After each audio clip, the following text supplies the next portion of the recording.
আপনি যৌতুক না খায়া শুয়োরের গু ঘিয়ে ভাইজে খান।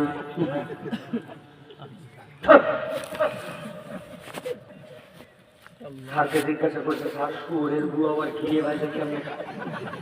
বলছে পাগল কেউ খাইয়ে ফেলছে ধরো। খাওয়ার পরে আল্লাহর কাছে তওবা করছে, আল্লাহ আগের দিন আমি ঘিয়ে ভাজে শুয়োরের গু খাইছি, আল্লাহ আর জীবনে খাবো না, তুমি আমাকে মাফ করে দাও। আল্লাহ তৎক্ষণাৎ ওই বান্দাকে মাফ করে দিবে। কিন্তু আপনি যদি যৌতুক খান, শেষ বয়সে এসে তওবা করছেন, হবে না। 5টা কাজে আপনি বরখেলাপ করছেন। আল্লাহর দেওয়া সামাজিক রীতি ভাঙছেন, আল্লাহর দেওয়া হুকুম ভাঙছেন, বান্দার হক নষ্ট করছেন, মেয়েদের পরিবারে কষ্ট দিয়েছেন। আপনি এমন একটা অনুকরণীয় দৃষ্টান্ত স্থাপন করেছেন, অপরেরাও আপনার দ্বারা উদ্বুদ্ধ হয়েছে। 5টা অপরাধ আপনি করেছেন। অতএব বান্দার হক বান্দার কাছে ফেরত দিয়া তারপরে ক্ষমা চাইলে মাফ হবে, এর আগে মাফ পাওয়ার সুযোগ নাই। কিন্তু এটা জানা বোঝার পরেও ছেলের বাপ অনেকে আছে ভিতরে ভিতরে চুলকা। বিদেশে কি এমনি পাঠাইছি, ছেলে ইংল্যান্ডে থাকে, 10 লাখ দিয়ে তারপরে আসলে বাবা গরম আছে না। ইসলামের 2 নম্বর বিয়ে হচ্ছে, 2 নম্বর বিধান ওয়াতুনিসা সাদুকাতিহিন্না নিহলা। 3 নম্বরে হচ্ছে আউলিমওয়ালা অভিশাপী, ছেলের বাড়িতে এনে একটা অলিমার অনুষ্ঠান করো। ইসলামের বিয়ের মধ্যে শেষ। কিন্তু আমি আপনাদের কাছে শুনতে চাই, আপনাদের এই তালবাড়িয়া সহ এই অঞ্চলে বিয়ে শাদী কি এর মধ্যেই শেষ না আরো কিছু আছে? বললেন না দাঁড়া, আছে। কি কি আছে দেখেন তো। 7 দিন আগে হলুদ সন্ধ্যা, 3 দিন আগে মেহেদি সন্ধ্যা, 2 দিন আগের থেকে সাংস্কৃতিক সন্ধ্যা, এরপরে ভালো ভালো টেক বক্স নিয়ে যায়। 7 দিন আগের থেকে বাড়ির ছাদ আশপাশ থেকে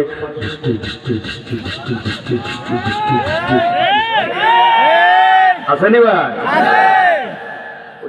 দৃষ্টি বাড়ির থেকে এক হাজী সাহেব আসরের নামাজ পড়ার জন্য মসজিদে আসছে, লোকজন ধরছে হাজার। আপনার বাড়িতে কি শুরু হয়েছে এগুলা? অস্থির অবস্থা, একবারে সাউন্ডের ঠেলায় মাখামাখি। আপনার বাড়ির থেকে আমরা কখনো প্রত্যাশাই করিনি। বলছে থাম থাম, তোরও বেটি আছে, তোমাকে বিয়ে দেওয়া লাগবে। আমি কি করতে চাইছি নাকি? এটা নাতি নাতকুররা সবাই বলছে করা লাগবে, ইয়াংরা বলছে, ছোটরা বলছে, পাড়া মহল্লাবাসী করতেছে। আমি কি করতে চাইছি নাকি? তোরও বেটি আছে, থাম, রাগ আর একটা দিন সহ্য কর, চল আসরের নামাজ পড়ে আসি। হাজী সাহেব সমাজের অজুহাত দিয়া, পরিবারের অজুহাত দিয়া, এলাকার অজুহাত দিয়া আল্লাহর ঘরে নামাজও পড়ে, হজ করে, আবার বিয়ের মধ্যে অপসংস্কৃতিও চলায়। এরকম মুসলমান আছে কিনা? আমার আল্লাহ বলছেন ওয়াত্তাবা হাওয়া, মন পছন্দ জিন্দেগি চালাই। আল্লাহ রাব্বুল আমিন বলছেন নবী জানায় রাখেন 4টা দোষ, ভালো করে আবার রিমাইন্ডার দিয়ে নেন। ওয়াতু আলাইহিম নাবাল্লাযী আতাইনাহু আয়াতিনা, তাদেরকে আয়াত দেওয়া হয়েছিল, মুখ ফিরায় নেয়। 2 নম্বরে ফাতবাহু শয়তান, শয়তানের অনুগামী। 3 নম্বরে আখলাদা ইলাল আর, নিরেক দুনিয়াদার। 4 নম্বরে ওয়াত্তাবা হাওয়া, যেই মানুষগুলা নিজের নফসানিয়াতের অনুসরণ করে। আল্লাহ বলছেন নবী আপনি সামনে বেরোন, গভীর মনোযোগ, ঠান্ডা মাথায় আমার দিকে তাকান, এদিক ওদিক তাকায়েন না। আল্লাহ বলছেন নবী জানান এদের পরিচয় আছে আল্লাহর কাছে। ফামাসালুহু কামাসালিল কালব ইন তাহমিল আলাইহি ইয়ালহাস আও তাতরুকুহু ইয়ালহাস যালিকা মাসালুল কওমিল লাযীনা কাযযাবু বিআয়াতিনা। আল্লাহ বলছেন নবী বলে দেন এই 4 রোগ যাদের মধ্যে আছে আল্লাহর কাছে তাদের পরিচয় হচ্ছে কুকুরের মতো। ফামাসালুহু কামাসালিল কালব, এই মানুষগুলার রোগ যাদের এই 4টা আছে আল্লাহর কাছে তাদের উদাহরণ হচ্ছে কুকুরের মতো। বলেন কার মতো? কুকুরের মতো। সবাই বলেন, আরেকবার বলেন কুকুরের মতো। কুকুর বলেন না, বলেন কুত্তার মতো। আরেকবার বলেন কুকুরের মতো, কুত্তার মতো। অনেকে বাড়ি যাই চিন্তা করবেন কি হুজুর কুকুরও 4 বার বলালো। বলছি না কারণ ছাড়া না। আপনি ভেবেছেন আল্লাহ রাব্বুল আলামিন এই চারটা অপরাধ যাদের মধ্যে আছে, আল্লাহ মনে হয় বুঝাতে চান কুকুর নিশ্চয়ই খুব নিকৃষ্ট সৃষ্টি, বাজে সৃষ্টি, খারাপ সৃষ্টি। এই জন্য আপনি মনে করতেছেন আল্লাহর এই বাজে সৃষ্টি, ওই সৃষ্টিকে আল্লাহ উল্লেখ করেছেন, এই জন্য বোধহয় জি না। কুকুর আল্লাহর নিকৃষ্ট সৃষ্টি নয়। অনেক কুকুর আছে যেই কুকুর অন্তত পক্ষে মানুষের থেকেও কতক মানুষের থেকে কৃতজ্ঞ, কতক মানুষের থেকেও বিশ্বস্ত আছে না ভাই? আন্দাজি বলছেন ঠিক, আমার কাছে প্রমাণ আছে। আমি এক চায়ের দোকানে চা খেতে বসছি, আমার চায়ের সাথে একটু সুবাই সুবাই বিস্কুট খাওয়া লাগে। আপনাদের অভ্যাস আছে ভাই? আছে। আপনাদের এলাকায় কি বলেন, এটা সুবানো না ডুবানো? সুবানো। হ্যাঁ, সুবানো। সুবানো। কারা কারা বিস্কুট সুবাই খান? থাক থাক, বাদ থাকলো কি? আমি উপর দিকে তাকায় দেখি কোন বিস্কুট, দিকে একটা এনার্জি প্লাস 5 টাকা দাম। কয় পিস থাকে? আন্দাজি কথা বলবেন না। 3 পিস। এত বড় বড় সব চিপসের প্যাকেট খালি ঝনঝন করে, ভিতরে কিছু নাই, ঠিক না? মাল কমায় দিয়েছে ভিতর থেকে, দাম এক, ভিতরে মাল নাই, ঠিক না? মোটর ভাতার মধ্যে অত গ্যাস দেওয়া লাগবে তা বুঝলাম। এটা কি অক্সিজেন দিয়ে রাখছে? মাছ না অক্সিজেন দেয়? মোটর ভাতায় এত অক্সিজেন, চিপসের মধ্যে এত অক্সিজেন ব্যাপার কি? এখন বিস্কুট নামায় আমি চা খাবো, হঠাৎ করে কোথা থেকে লোক উদয় হয়েছে। উদয় হওয়ার পরে আমার ভাই 5 বছর আপনার ওয়াজ দেখছি, আমার তো ভাই হাত পা সব শক্ত হয়ে গেল। আমি বললাম কেন, কি হয়েছে? আপনাকে এখানে দেখবো, অবাক হয়ে গেছে। আমি বললাম এখনো সালাম দেননি, সালাম দেন। বলছে আসসালামু আলাইকুম। বসেন, চা খান, এত অবাক হয় না। কিন্তু মানুষ মহব্বতের মানুষ পাইলে অনেক সময় অবাক হয়ে যায়, ঠিক কিনা ভাই? এটা আপনারা অবাক হন না, ফেনীর লোক তো সবসময় পান। বিদেশে গেলে দেখবেন জড়ায় ধরে, তখন আর বলে না আর বাড়ি হেনি, তখন কয় আই বাংলাদেশি। হ্যাঁ, এখন ওই লোক বসছে পাশে, আমি চায়ের মধ্যে বিস্কুট চুবাইয়া ওই লোকের সাথে সালাম কালাম। 8-10 সেকেন্ড গেছে, আস্তে করে বিস্কুট তুলে মুখে দিব, দেখি বিস্কুট মুখে আসার আগে অ্যাক্সিডেন্ট করছে, পড়ে গেছে। বিস্কুট নিচে যাই না পড়ছে। পাশে একটা কুকুর বসা ছিল, ওর থেকে জানি মাথা নিচু করে নড়াতে চড়াতে আইসে, আমার পা সরাতে দেরি নাই, ও মুখ নামাই দেন না, টানে পুরা বিস্কুট শেষ। ওই দিনের মতো চা খাওয়া শেষ।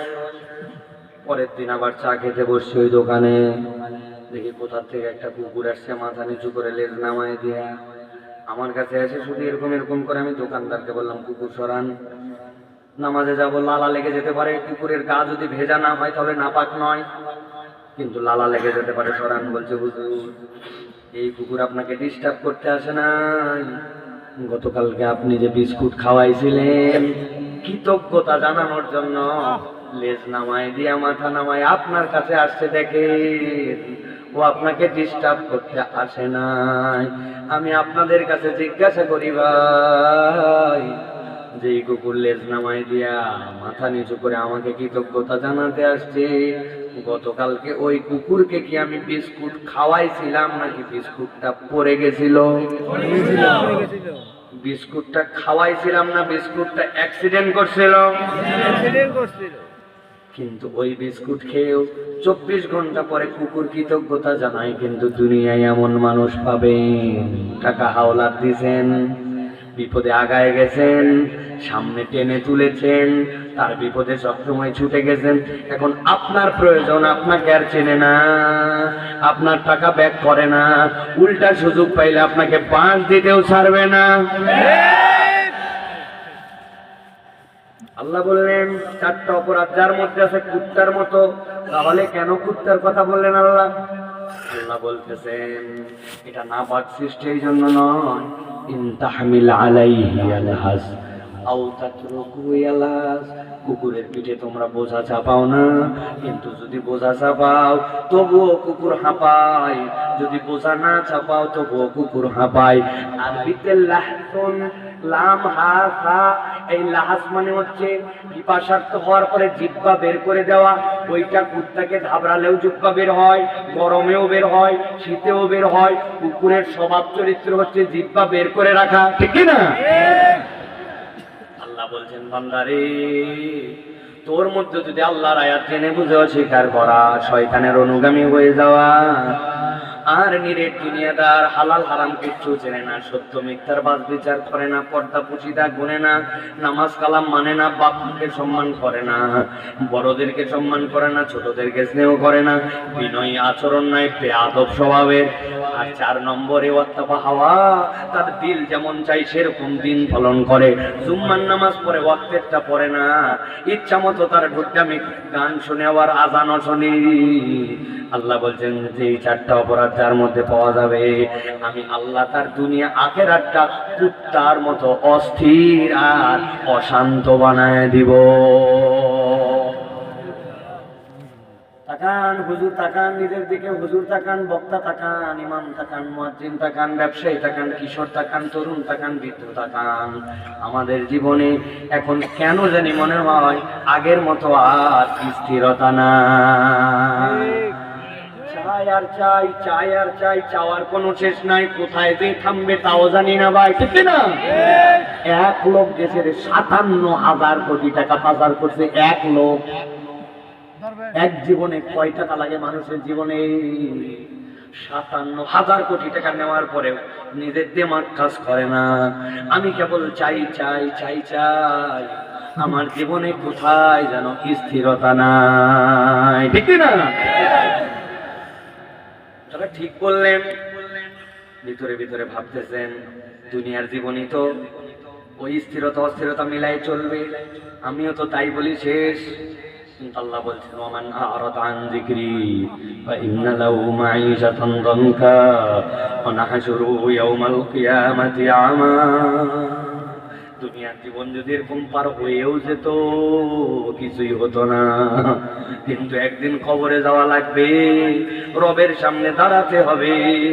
আল্লাহ সৃষ্টিকে 3 ভাগে ভাগ করেছেন, একটা ক্ষণস্থায়ী, একটা দীর্ঘস্থায়ী, আর একটা চিরস্থায়ী। গাছপালা গরু ছাগল আছে নাই শেষ, আল্লাহর এটা ক্ষণস্থায়ী সৃষ্টি।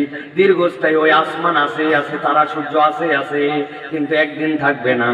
কিন্তু একটা মাত্র আল্লাহর চিরস্থায়ী সৃষ্টি, ওইটা আপনার আমার রূহ, ওই কুলের রূহ আমরে রব্বি বলে আল্লাহ যেটা ছেড়েছেন, ওইটা কবরেও যাবে, হাসরেও যাবে। এরপরে রব্বুল আলামিন জান্নাত বা জাহান্নামে দিয়ে খালিদিনা ফিহা বলবেন। এখন কথা দুনিয়া না হয়ে বললাম, কিন্তু পরকালের জিন্দেগি যদি কুকুরের মতো হয়, আপনার আমার বাঁচার উপায় আছে?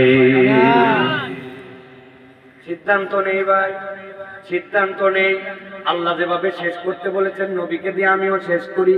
আল্লাহ বলছে নবী ওয়াতলু আলাইহিম বলেছি, এখন বলতেছে ফাকসুসিল কাসাস লাআল্লাহুম ইয়াতাফাক্কারুন। আপনি এই কিসসাগুলি বলে দেন, আশা করা যায় তারা চিন্তা করবে। তাহলে আজকের থেকে যদি আমরা শপথ নেই যে আমরা চিন্তা করে চলবো, আমাদের আয়োজন সার্থক।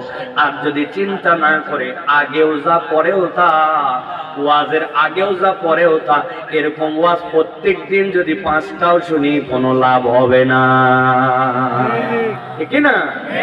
তাহলে আমরা কি একটু পরিবর্তনের সিদ্ধান্ত নিতে পারি ভাই? আমরা কি কুকুরের জীবন চাই না মানুষ? কারা কারা মানুষ? আমরা মানুষের জীবন চাই। মানুষের জীবন চাইলে চিন্তা ভাবনা করে চলবে, ঠিক না? অপরাধ কয়টা? মনে আছে তো? 4টা। কয়টা? আর জাহালাতের কারণ কয়টা? কয়টা? আপনামা। তাহলে ওই জাহালত থেকে বের হওয়ার জন্য ওয়ালাকিন জাআলনাহু নূরা, আল্লাহ বলছেন আমি তোমাকে নূর দিব, ওইটা কোরআন। আর আল্লাহ বলছেন এই 4টা অপরাধ তোমার জীবনে যেটা, এখান থেকে বের হওয়ার জন্য ফাকসুসিল কাসাস লাআল্লাহুম ইয়াতাফাক্কারুন, চিন্তা ভাবনা করে তুমি তোমার রাস্তা মেনে নাও। আল্লাহ এরপরে বলছেন সাআ মাসালাল কওমুল্লাযিনা কাযযাবু বিআয়াতিনা, তাদের সাথে তোমাদের হবে না যাদের আয়াত অস্বীকার করে ফেলে। আয়াত অস্বীকার করলে ওরা বলাও কি না বলাও কি, আমরা কি আল্লাহর আয়াতে বিশ্বাসকারী না অস্বীকারী? বিশ্বাসকারী। আমরা কি ঈমানদার না বেঈমান? বেঈমান না ঈমানদার? আমরা ঈমানদার। আল্লাহ বলছেন ঈমানদার বলে চিন্তা ভাবনা করো, আনফুসাহুম কানু ইয়াজলিমুনা, নিজের অন্তরের উপর তারা জুলুম করেছে, অতএব তাদের হিসাব বাদ। যারা আমার দলে থাকতে চায় তারা কোরআনুল কারীম অনুযায়ী নিজেদের জীবন চালাবে, চিন্তা ভাবনা করে চালাবে।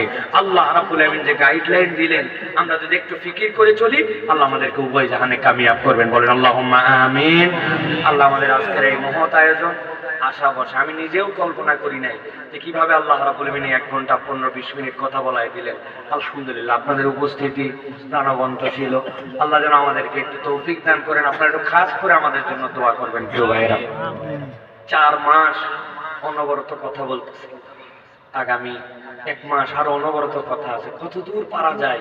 কিন্তু আপনারা প্রত্যেক জায়গাতে আশা করেন যে হুজুর ফুল ফিট হয়ে যাবে। আমি আল্লাহ সাক্ষী রেখে বলতেছি, আজকে যদি আমি এখানে না আসতাম আল্লাহ আমাকে মাফ করে দিতেন, কারণ আমার যৌক্তিক কারণ ছিল আমার। কিন্তু এই যে ডক্টর মোহাম্মদ আলী সাহেব আসেন নাই, আমি আসলাম না, আপনারা পুরো কমিটিকে ধুয়ে মুছে একাকার করে ফেলতেন, একদম আপনারা বিব্রত হয়ে যাবেন। এই জন্য আমি আসছি। আল্লাহ রাব্বুল আলামিন যেন আমাদেরকে কবুল করেন, বলেন আল্লাহুম্মা আমিন। আল্লাহ আমাদের আশা ভরসাকে কবুল করেন, বলেন আল্লাহুম্মা আমিন।